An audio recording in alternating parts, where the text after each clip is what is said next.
Hello guys, तो welcome back again to my channel that is NEET NCERT decode. Oh shit, मैंने ये मिटा दिया। जिसमें हम पढ़ने वाले हैं human circulatory system. Okay, human circulatory system. So I promise that अगर आप मेरे साथ 20 मिनट्स दे दोगे तो आपको ये पूरा टॉपिक समझ आ जाएगा। Please let without wasting further time let us come to the topic. So we have human circulatory system. It has a blood, it is also called as blood vascular system. अभी एक simple NCERT में लिखी हुई line है, अगर आप एक एक NCERT की लाइन करोगे ना तो आपको समझेगा। और ये सारे मेरे नोट्स में सिर्फ NCERT की लाइन दी हुई है। मैंने सारे NCERT के इंपॉर्टेंट पॉइंट्स इंक्लूड किए हैं। इससे बाहर आपको नीट में क्वेश्चन नहीं पूछ सकता कोई। So we have muscular chambered heart. What is included in circulatory system? Circulatory system में क्या है? एक ब्लड को पंप करने वाला मस्क्यूलर चेम्बर्ड हार्ट है। फिर ब्लड किस में ट्रैवल करेगा? ब्रांचिंग नेटवर्क जो है ब्लड वेसल्स, और तीसरा ब्लड खुद। ये तीन चीज़ें आती हैं ह्यूमन सर्कुलेटरी सिस्टम में, आपको पढ़नी है। ठीक है, ये तीन चीज़ें आपको ह्यूमन सर्कुलेटरी सिस्टम में पढ़नी है। उसके बाद वी हैव हार्ट। बेटा जी, जो हार्ट है ना, ये किससे डिराइव है? पहला क्वेश्चन, पहला लाइन NCERT का, मीजोडर्मली डिराइव्ड ऑर्गन है heart. It is situated in thoracic cavity. पता है आपको, दो लंग्स के बीच में क्या होती है? हार्ट सिचुएटेड होती है slightly tilted towards the left side. Okay, और आपको अगर पूछेगा कि हार्ट की साइज क्या है, तो हार्ट की साइज है clenched fist. What do you mean by clenched fist? एक बंद मुट्ठी के जितना हार्ट होता है। ठीक है, अब अगर मैं देखूँ हार्ट के लेयर्स, तो हार्ट के लेयर्स होते हैं बाहर से अंदर। अगर मैं देखूँगी तो सबसे पहला है पेरिकार्डियम, उसके बाद है एपिकार्डियम, फिर है मायोकार्डियम, फिर है endocardium. So we have endocardium, myocardium, epicardium and pericardium. ये चार लेयर्स आपको याद रखने हैं। जो एपिकार्डियम है, it is made up of simple squamous epithelium and it is the outer most layer. उसके बाद myocardium, sorry it is not outer most, it is after the pericardium. Then we have myocardium. Myocardium is made up of cardiac muscle and endocardium it is again made up of the innermost layer and it is again simple squamous epithelium. So epicardium, endocardium simple squamous epithelium से बनी है। सिर्फ myocardium, मायो नाम में ही muscle है, तो ये किससे बना है? कार्डियक मसल से बना है। तो आई थिंक आपको हार्ट के लेयर्स एकदम क्लियर है। We have visceral epicardium, can you appreciate? We have parietal pericardium, can you appreciate? Then we have this myocardium and then we have this endocardium. Can everyone appreciate this thing? Can anyone appreciate? Okay, so see, अभी हम लोगों के पास मैंने ये आप लोगों के लिए डायग्राम लाया है। It is very easy diagram, very very very easy diagram. देखो, आपको पहले सिर्फ इतना देखना है कि आपको हार्ट में इसमें दिख क्या रहा है। Can you see this right ventricle? ये राइट साइड में है, तो can you see right ventricle? Can you see left ventricle? Can you see right atrium? Can you see left atrium? So आपका जो हार्ट है ना बेटा जी, सपोज मान लो ये आपका एक हार्ट है। ठीक है, ये बक्सा आपका एक हार्ट है। तो हार्ट में ये क्या हो गया? ये पूरा राइट साइड है आपका, तो ये पूरा हो गया राइट एट्रियम। तो ये हो गया राइट वेंट्रिकल। ये है राइट, सॉरी ये है लेफ्ट एट्रियम। तो ये हो गया left ventricle. So we have right atrium, left atrium, right ventricle, left ventricle. Okay, so we have two atrial chamber, ये atria and two ventricular chamber, two ventricle two atria, two ventricle two atria, one right atrium, one left atrium, one left ventricle, one right ventricle. So can you appreciate this? Right atrium, left atrium, right ventricle, left ventricle. Okay, then everyone see, then we also have this. See, यहाँ से जो निकलेगा ना, right ventricle से जो निकल रही है, वो होगी आपकी always एक vein, and that is always going to be the pulmonary vein, always going to be the, sorry, pulmonary artery. And यहां से जो आर्टरी निकलेगी ना, it is always going to be aorta, always going to be aorta. ठीक है, यहां से जो निकलेगी वो होगी पल्मोनरी आर्टरी, और यहां से जो निकलेगी वो होगी एओर्टा। जो आर्टरी यहां पे आएगी वो होगी पल्मोनरी वेन, और जो आर्टरी यहाँ पे आएगी वो होगी वीना कावा। इतना अप्रिशिएट कर सकते हो। मैं आपको वापस समझा देती हूँ ये वाला डायग्राम एक बार देखना सब लोग। देखो आपका ये 4 चेम्बर का हार्ट है। सपोज आपका ये 4 चेम्बर का हार्ट है। ये आपका है राइट एट्रिया, ये है आपका लेफ्ट एट्रिया, ये right atria, left atria, right ventricle, left ventricle. अभी देखना, सपोज आपका यहाँ पे लंग है, ठीक है, और सपोज आपका यहाँ पे लंग है, और सपोज यहाँ पे आपके बॉडी के सारे ऑर्गन्स है। तो आपको पता होगा कि हार्ट जो है वो क्या करता है, ब्लड को पंप करता है। बट आज हम सीखेंगे कि कैसे पंप करता है। तो सबसे पहले क्या होगा, जो बॉडी ऑर्गन है उससे गंदा ब्लड कहाँ जाएगा, राइट एट्रियम में जाएगा with the help of Veena केवा। ठीक है, बॉडी ऑर्गन से जो गंदा ब्लड होता है वो वेन्स में जाता है, आपको पता है। तो वेन्स से सारा ब्लड किस में कलेक्ट होगा, वीना कावा। एक बड़ी सी मोटी सी वेन है वीना कावा, उसमें कलेक्ट होगा। और सारा का सारा ब्लड कहाँ जा रहा है, राइट एट्रियम में जा रहा है। सारा का सारा ब्लड कहाँ जा रहा है, राइट एट्रियम में जा रहा है। फिर राइट एट्रियम में जाने के बाद ब्लड कहाँ जाएगा, राइट वेंट्रिकल में जाएगा। और राइट वेंट्रिकल में जाने के बाद ये ब्लड जाएगा लंग के पास, ये ब्लड जाएगा लंग के पास।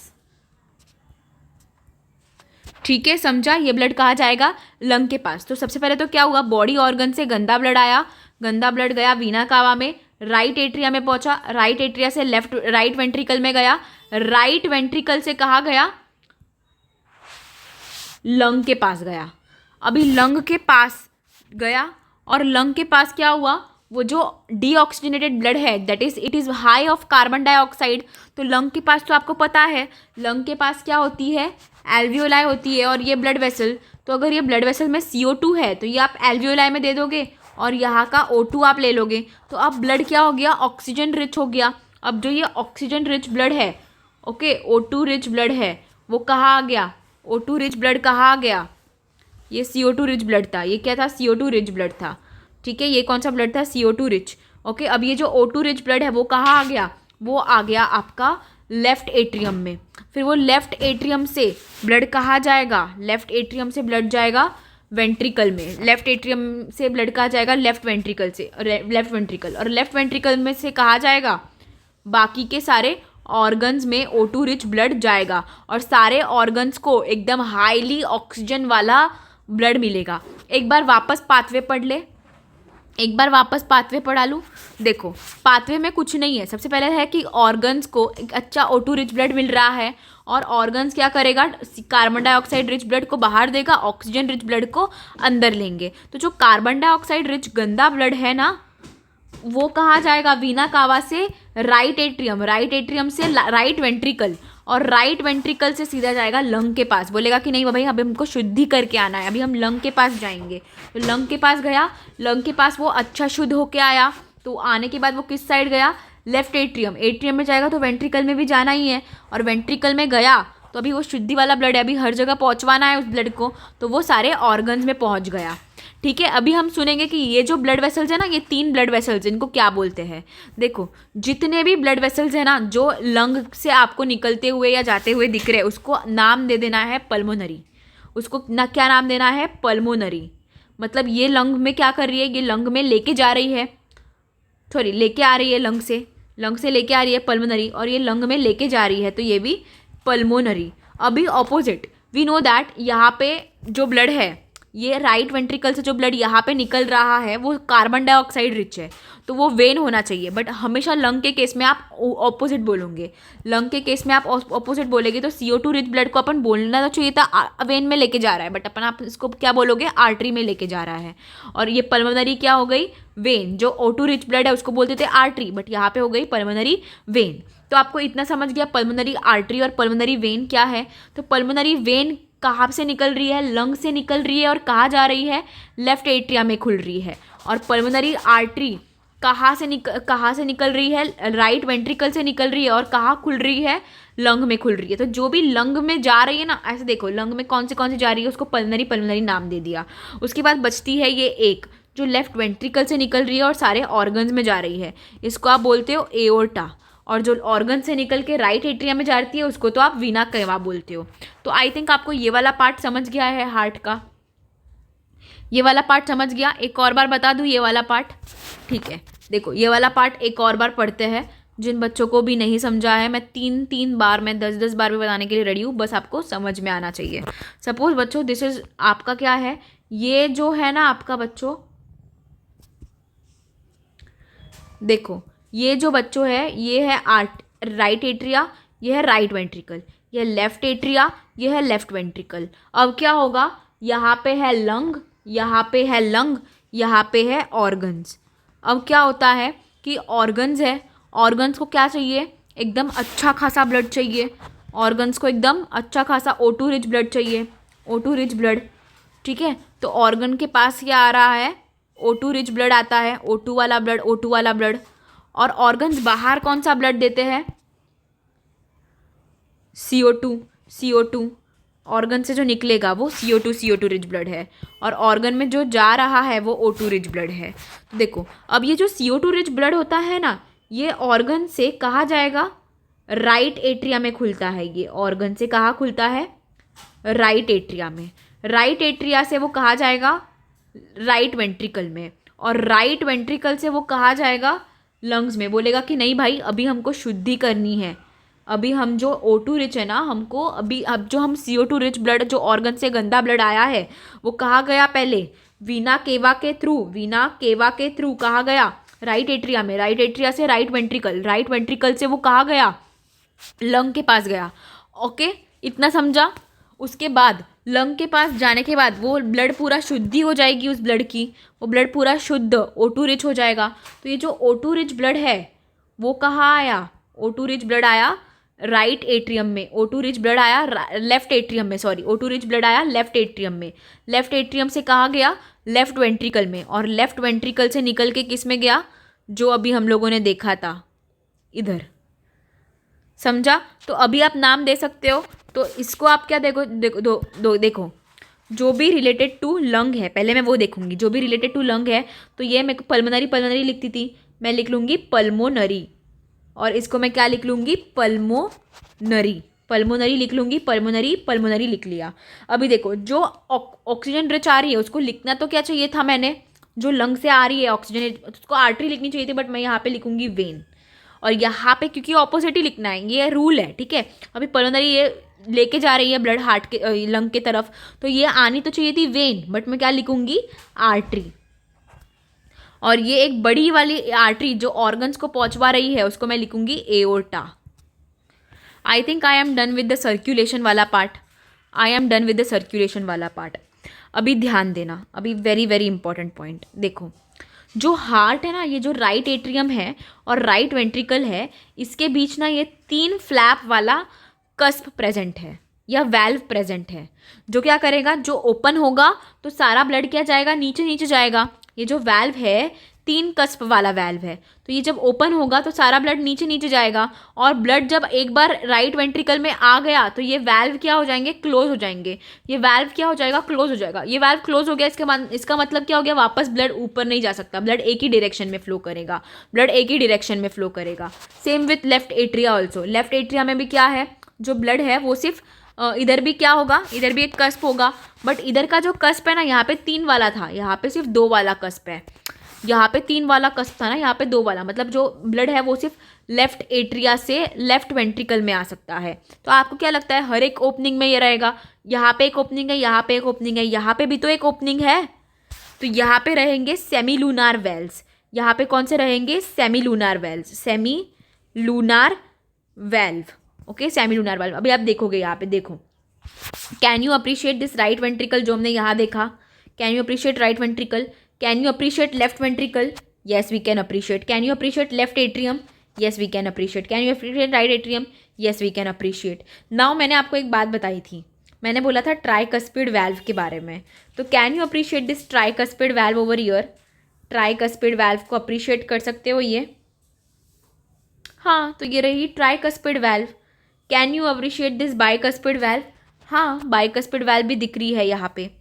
Okay, tricuspid. Can you appreciate ये राइट वेंट्रिकल से, ये राइट वेंट्रिकल है आपका, यहाँ से क्या निकल रही है, राइट वेंट्रिकल से क्या निकलती है हमेशा, पल्मोनरी आर्टरी। तो पल्मोनरी आर्टरी जो निकल रही है उसका क्या होगा, ये सेमीलूनार वेल्व। ओके। और ये लेफ्ट वेंट्रिकल से क्या निकलता है, एओर्टा, तो एओर्टा का क्या होगा, ये सेमीलुनार वेल्व, ठीक है, समझा ना। एओर्टा कहाँ से निकल रहा है, राइट वेंट्रिकल से। तो थोड़ा ये डायग्राम समझ लो बस। अभी यहाँ पे सुपीरियर वीना केवा, वीना केवा आ रही है, मतलब ये आ रही है वीना केवा, ठीक है। और उसके बाद पल्मोनरी वेन, पल्मोनरी वेन कौन सी है, वेन, पल्मोनरी वेन जो लंग्स से यहाँ पे ब्लड लेके आ रही है, वो पल्मोनरी वेन हो गई। आर वी क्लियर, ये डायग्राम क्लियर है सबको, ओके। अभी देखना एनाटॉमी क्या है हार्ट की, heart has a 4 chamber, 2 smaller chamber that is upper chamber called as atria and 2 large lower chamber, क्योंकि लोअर चेम्बर लार्ज है ना, एट्रिया देखो कितना छोटा सा है, और वेंट्रिकल देखो कितने उसके साइड में कितना थिक है कवरिंग, कि ये बहुत जोर से कॉन्ट्रैक्ट करते हैं ना, इसलिए इनका कवरिंग भी बहुत क्या दिया है, थिक दिया है। Can we appreciate, yes. So the heart has 4 chamber, 2 small upper chamber called as atria and 2 large lower chamber called as the ventricles. Interatrial septum separate 2 atria, 2 atria के बीच में क्या होगा, इंटरएट्रियल सेप्टम, 2 एट्रिया के बीच में क्या होगा, इंटरएट्रियल सेप्टम, 2 वेंट्रिकल के बीच में क्या होगा, इंटरवेंट्रिकुलर सेप्टम, एक एट्रिया और एक वेंट्रिकल के बीच में ट्राइकस्पिड वेल्व, और एक एट्रिया और एक वेंट्रिकल के बीच में बाइकस्पिड वेल्व। क्लियर है। Atrioventricular septum separates atria and ventricle of same side, that is tricuspid valve and bicuspid valve. Each of these septa are provided with the opening, that is 2 chamber of the same side. The opening between the right atrium and the right ventricle is guarded by a valve formed by the themuscular squab, that is tricuspid valve, and the mitral valve guides the opening between the left atrium and the left ventricle called as the bicuspid valve. The right ventricle open into the pulmonary artery, जैसे मैंने बोला देखो, the right ventricle open into the pulmonary artery, yes, the right ventricle open into the pulmonary artery and the left ventricle open into the aorta and with the semilunar valve. Semilunar valve समझ गया, tricuspid valve समझ गया, bicuspid valve समझ गया, समझा ना। उसके बाद the blood flows only in the one direction from atria, from ventricle to pulmonary artery and aorta, ठीक है। अभी यहाँ पे एक क्वेश्चन आता है, tricuspid valve is present between the right ventricle and pulmonary artery, so you have to match the column, so it is always between right ventricle and pulmonary artery, no, that is wrong. Tricuspid valve is present between right atrium and right ventricle, yes, ये right है. Bicuspid valve is present between the left atrium and left ventricle, and semilunar are between right ventricle and the pulmonary artery, yes, this is true. So can we appreciate this, match the column, it is NEET UG 2018 का question है ये, okay. उसके बाद आते हैं notes पे again, total number of the valve in the human embryonic heart. अब ये ह्यूमन एम्ब्रियोनिक हार्ट के बारे में कुछ क्वेश्चन पूछे जाते हैं। तो ह्यूमन एम्ब्रियोनिक हार्ट में देखो, ट्राइकस्पिड, बाइकस्पिड, सेमिलुनार, एओर्टिक, ये 4 वेल्व तो है जो नॉर्मल ह्यूमन में, एओर्टिक, सेमिलुनार, बाइकस्पिड, ट्राइकस्पिड। बस इसमें थिबेसियन और यूस्टैचियन भी याद रखना है, ओके। 1 2 3 4 5 6 थिबेसियन एंड यूस्टैचियन भी याद रखना है, सिर्फ याद कर लो।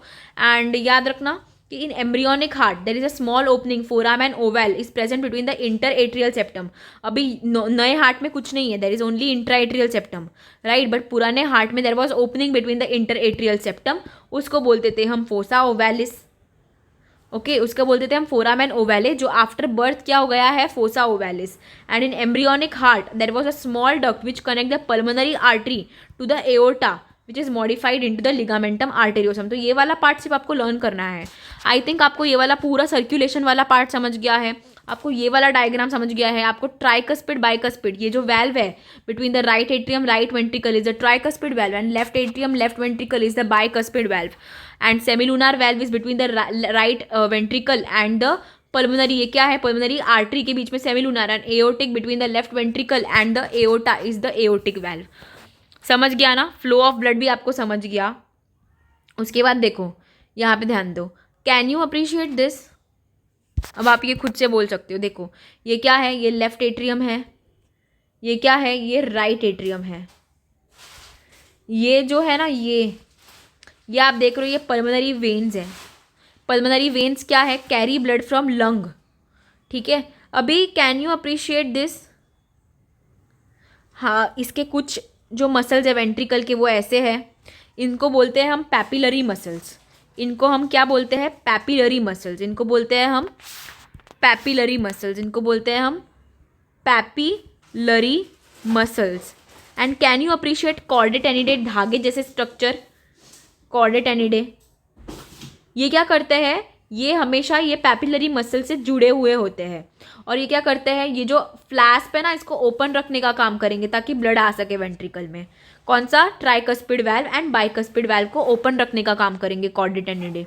ठीक है, तो chordae tendineae are attach to the papillary muscles and it helps in keeping open the muscle valve and closure of the tricuspid and the bicuspid valve. Are we clear till this?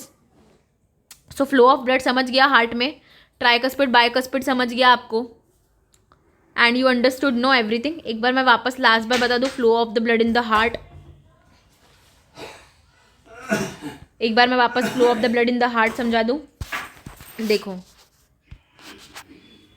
देखना, ओके मैं क्या बता रही हूँ। Suppose you have this as a heart, आपके पास क्या है, ये हार्ट है, इसमें सबको पता है ये क्या है, sorry this is your right atrium,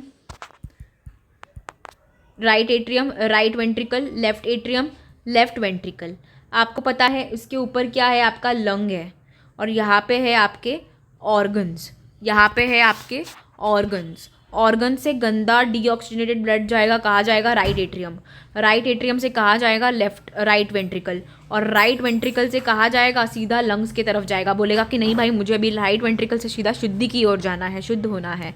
फिर शुद्ध होने के बाद लंग्स क्या करेगा, उसको ऑक्सीजन रिच बनाएगा और लेफ्ट एट्रियम में भेजेगा, लेफ्ट एट्रियम से लेफ्ट वेंट्रिकल, और लेफ्ट वेंट्रिकल से सीधा ऑर्गन्स में आएगा, और ऑर्गन्स को क्या मिलेगा, ऑक्सीजन रिच ब्लड मिलेगा। तो ये पाथवे समझ गया।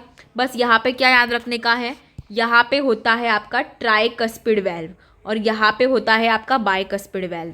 यहाँ पे कुछ मसल्स होंगे that is known as the papillary muscles, papillary muscle से जुड़े होंगे कॉर्डेटेनिडे। कॉर्डेटेनिडे क्या करेंगे, देखो suppose this is your papillary muscles, इससे क्या जुड़े हैं, कॉर्डेटेनिडे।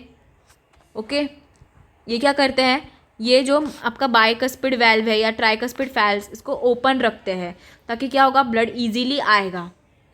फिर ये लूज हो जाएंगे तो ये दोनों क्लोज हो जाएंगे, ऐसे समझा ना। तो ये पैपिलरी मसल्स है और ये कॉर्डेटेनिडे है, पैपिलरी मसल्स ये है और ये कॉर्डेटेनिडे है। ये क्या करते हैं, ये किससे अटैच है, ट्राइकस्पिड और बाइकस्पिड वाल्व से अटैच होते हैं और पैपिलरी मसल से अटैच होते हैं from other side. Are we clear till this, are we clear? Okay, now let us come to the conducting system of the heart.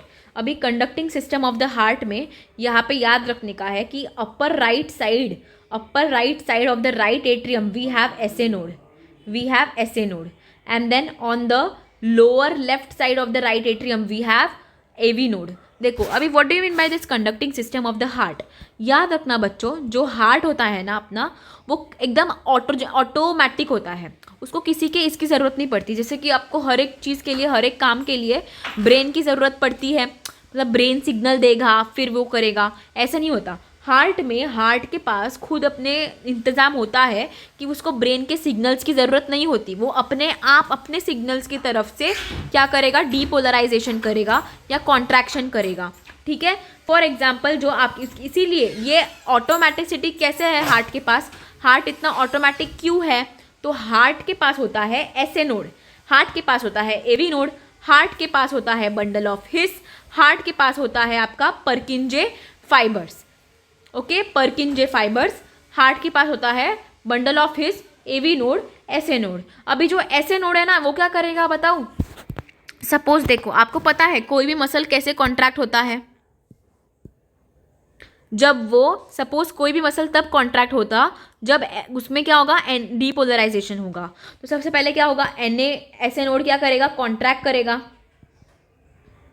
Okay, essay node कहाँ present है, upper right corner of क्या, of right atrium, right atrium के ही upper right corner में क्या है, एसे node, right atrium के ही lower left corner में क्या है, एवी नोड। तो क्या करेगा, एसे नोड ने क्या किया, एसे नोड ने कॉन्ट्रैक्ट किया, एसे नोड ने कॉन्ट्रैक्ट किया, वही सिग्नल्स कहाँ पे भेजा, एवी नोड। तो एवी नोड थोड़ा सा कम कॉन्ट्रैक्ट करेगा एसे नोड के कंपैरिजन में, बट कॉन्ट्रैक्ट करेगा और सिग्नल्स को कहाँ भेजेगा, वेंट्रिकल्स में भेजेगा, और बंडल ऑफ हिस में जाएगा सिग्नल कहाँ गया, बंडल ऑफ हिस में गया, बंडल ऑफ हिस में उसके बाद वो कहाँ कैसे डिवाइड हुआ, राइट एंड लेफ्ट बंडल में, ये राइट बंडल में डिवाइड हुआ, लेफ्ट बंडल में डिवाइड हुआ। उससे भी ऐसे ब्रांचेस निकल रहे थे जो वेंट्रिकल की तरफ सिग्नल पहुंचा रहे थे। फॉर वेंट्रिकल भी कॉन्ट्रैक्ट करने चाहिए ना, एसे नोड से क्या हुआ, एट्रिया कॉन्ट्रैक्ट किया, वेंट्रिकल कॉन्ट्रैक्ट करने के लिए जो सिग्नल है वो एसए नोड से एवी नोड जाएगा, एवी नोड से बंडल ऑफ हिस जाएगा, बंडल ऑफ हिस से कहा जाएगा राइट एंड लेफ्ट बंडल में जाएगा, और राइट एंड लेफ्ट बंडल से आप देख रहे हो छोटे छोटे ब्रांचेस निकल रहे हैं जिसको बोल रहे हैं पर्किंजे फाइबर्स, जो किसको सप्लाई करेगा, वेंट्रिकल को सप्लाई करेगा, उसकी वजह से वेंट्रिकल भी क्या करेगा, कॉन्ट्रैक्शन करेगा। तो आई थिंक आपको ये कंडक्शन वाला पाथवे समझ गया, from SA node to AV node to bundle of His, and from bundle of His to Purkinje fibers. Are we clear till this? Nodal musculature has an ability to generate the action potential without any external stimuli. मतलब ये जो nodes होते हैं ना, इनको किसी external stimuli की ज़रूरत नहीं होती, ये अपने आप ही क्या करेंगे, ये अपने आप ही क्या करेंगे, कॉन्ट्रैक्शन करेंगे और रिलैक्सेशन करेंगे। ठीक है, ये nodes SA node, AV node, इनको बाहर की ज़रूरत नहीं पड़ती, ये खुद ही अपने आप कॉन्ट्रैक्शन करेंगे, इनको ब्रेन के सिग्नल्स की ज़रूरत नहीं पड़ती। याद रहेगा ना गाइस, इनको ब्रेन के सिग्नल्स की ज़रूरत नहीं पड़ती। So the nodal musculature has an ability to generate the action potential without any external stimuli, that is auto excitability. So this property is known as auto excitability. ये खुद ही depolarization करेगा, ठीक है। and SAN, that is SA node, generate the action potential that is 70 to 75 beats per minute. अभी SA node क्या करेगा, SA node कैसे contract होगा, 70 to 75 beats per minute का एक्शन पोटेंशियल जनरेट करेगा। Hence it is responsible for initiating and maintaining the rhythmic contractile activity. सबसे super कौन है इनका राजा कौन है, एसए नोड, क्योंकि एसए नोड क्या कर रहा है, 75 टाइम्स पर मिनट बीट कर रहा है। यही तो अपनी हार्ट बीट है, अपनी हार्ट बीट क्या है, 75 मिनट्स पर बीट। क्यों, बिकॉज एसए नोड इतने बार बीट कर रहा है, एसए नोड इतने बार एक्शन पोटेंशियल जनरेट कर रहा है, जो एवी नोड में जा रहा है, जो बंडल ऑफ हिस में जा रहा है, एंड वही सिग्नल किस में जा रहा है, पर्किंजे फाइबर्स, तो वेंट्रिकल भी कॉन्ट्रैक्ट करेगा। So it is responsible for initiating and maintaining the rhythmic contractile activity of heart. Therefore इसको क्या बोलते हैं, पेस मेकर। ये एक पूरे हार्ट का क्या है, ये pacemaker. It is a very important PYQ of NEET. What is pacemaker, SA node is a pacemaker. SA node क्या है, पेस मेकर है। आर हार्ट नॉर्मली बीट्स कितना, 72 to 75 times per minute, average is 72 beats per minute. So I think आपको समझ गया, SA node, AV node, Purkinje fibre, bundle of His. But आपको क्वेश्चन होगा ना यार, एवी नोड कैसे, क्या कर रहा है एवी नोड ऐसा, तो एवी नोड क्या कराता है, Na+ का इन्फ्लक्स कराएगा। जब भी Na+ का इन्फ्लक्स होगा ना तो डीपोलराइजेशन होगा। डीपोलराइजेशन मतलब हो गया ना, तो क्या होगा, कॉन्ट्रैक्शन होगा। ये मैं आपको किसी और लेक्चर में बताऊंगी कि हो क्या रहा है, पहले आप बस इतना जान ले, ठीक है। तो आपको समझ गया ना, AV node, SA node, bundle of His, Purkinje fibres, pacemaker of the heart, normal heartbeat. SA node के एक्शन पोटेंशियल कितना जनरेट करता है, 70 to 75 बीट्स पर मिनट, और यही सब की वजह से। Now regulation of cardiac activity. देखना, वैसे तो मोस्टली सारे काम में क्या होगा, हार्ट खुद ही जनरेट करेगा एसए नोड से, और ब्रेन के जो सिग्नल्स होते हैं ना वो बहुत कम होते हैं। Heart is auto regulation, hence it is also called as myogenic. Again very important MCQ, heart does an auto regulation, hence it is also called as myogenic, ठीक है। उसके बाद देखो स्पेशल न्यूरल सेंटर, बट एक neural centre है वैसे तो, कौन सा है वो, मेड्यूला ऑब्लोंगेटा में प्रेजेंट है, and it moderate the action cardiac function, okay, through ANS। अब अगर आपका सिंपैथेटिक नर्वस सिस्टम चालू है तो वो हार्ट रेट को इंक्रीज करेगा, और पैरासिम्पैथेटिक चालू है तो हार्ट रेट को कम करेगा, ठीक है। Very very important question again. देखो, वैसे तो हार्ट क्या है, ऑटो रेगुलेशन करेगा, hence it is called as myogenic. वैसे तो हार्ट क्या करेगा, ऑटो रेगुलेशन करेगा, हेंस इसको क्या बोलेंगे, मायोजेनिक।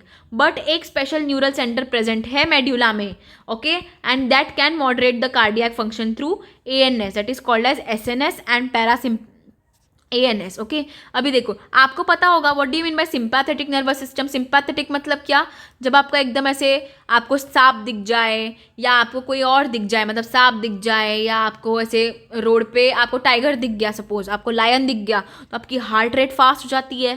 तो इसमें ब्रेन क्या करता है, ब्रेन ANS के थ्रू सिंपैथेटिक नर्वस सिस्टम में हार्ट के जो कॉन्ट्रैक्शन की एबिलिटी है वो इंक्रीज करता है, एंड जब आप कुछ आराम कर रहे हो तो आपका हार्ट रेट डिक्रीज होता है, तो मेड्यूला ऑब्लोंगेटा एएनएस के माध्यम से जब पैरासिम्पैथेटिक एक्टिविटी को इंक्रीज करेगा तो हार्ट रेट को डिक्रीज करेगा। ठीक है। नॉर एड्रेनालिन मतलब क्या, फायर और फाइट कंडीशन जिसमें हार्ट रेट इंक्रीज होगा, एसिटाइल कोलिन में हार्ट रेट डिक्रीज होता है। Now let us come to the cardiac cycle. First of all we have 4 cardiac cycle, I will cover in next video. पहले तो आप बस इतना देख लो, आपको ये समझ गया है। एएनएस मतलब क्या होता है पता है ना। एएनएस में वी हैव 2, एसएनएस और पैरासिम्पैथेटिक, सिंपैथेटिक एंड पैरासिम्पैथेटिक।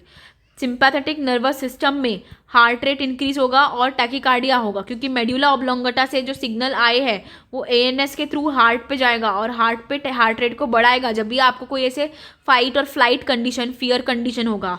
और पैरासिम्पैथेटिक मतलब जब आप आराम कर रहे हो तो क्या करेगा, मेड्यूला ऑब्लोंगेटा एएनएस के थ्रू हार्ट पे डिक्रीज द हार्ट रेट और ब्रैडीकार्डिया करेगा। और नॉर एड्रेनालिन मतलब क्या, nor adrenaline is always release in fight and fight condition, hence it will increase the heart rate. And acetyl choline क्या करेगा, decrease the heart rate. Very very important, please note all of this.